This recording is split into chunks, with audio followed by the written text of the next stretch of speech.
Aba GISO abakakalabiza mu bitundu bya RWENZORI bwe batyo baweereddwa pikipiki 25 zino zibayambeko mu kwongera okunyweza ebyokwerinda mu kitundu kyabwe.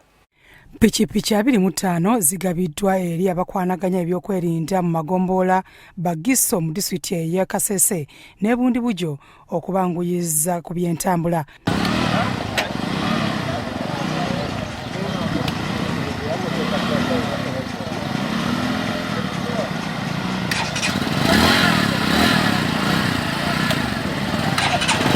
Pikipiki zino zirudde nga zaabasuubizibwa era nga Kasese n'obunene bwayo ebadde na 6 wabula nga mu nteekateeka eno eyongeddwayo 17.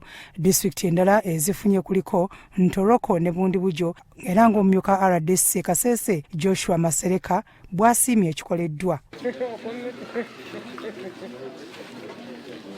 I convey my sincere gratitude to Government of Uganda, to His Excellency the President, and also the Director General of ISO to have thought it wise that these brothers and sisters in ISO should get means of transport.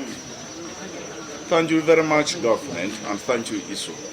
But I want to tell the comrades, the GISOs, please utilize these motorcycles in the best way. Kulwa Bunyangabo RDC Jane Asimwe agamba nti pikipiki zino 8 ze bafunye za kubayamba okutalaga amagomboola naddala emmotoka gye zitatuuka.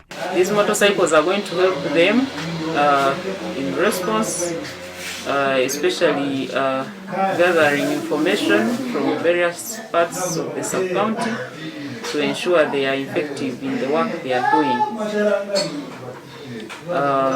However, there are few sub-counties that have remained, the 4 sub-counties, because we have 12 lower local governments, but out of 12 we've received 8.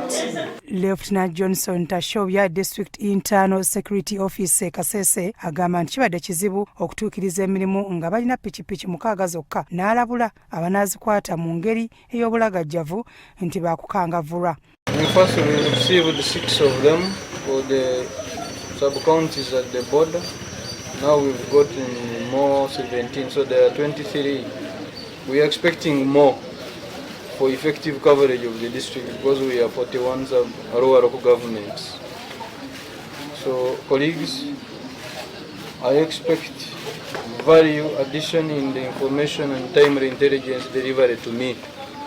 GISO Mponda Peter omu ku baweereddwa ebidduka akasizza nti emirimu gya kubanguyira.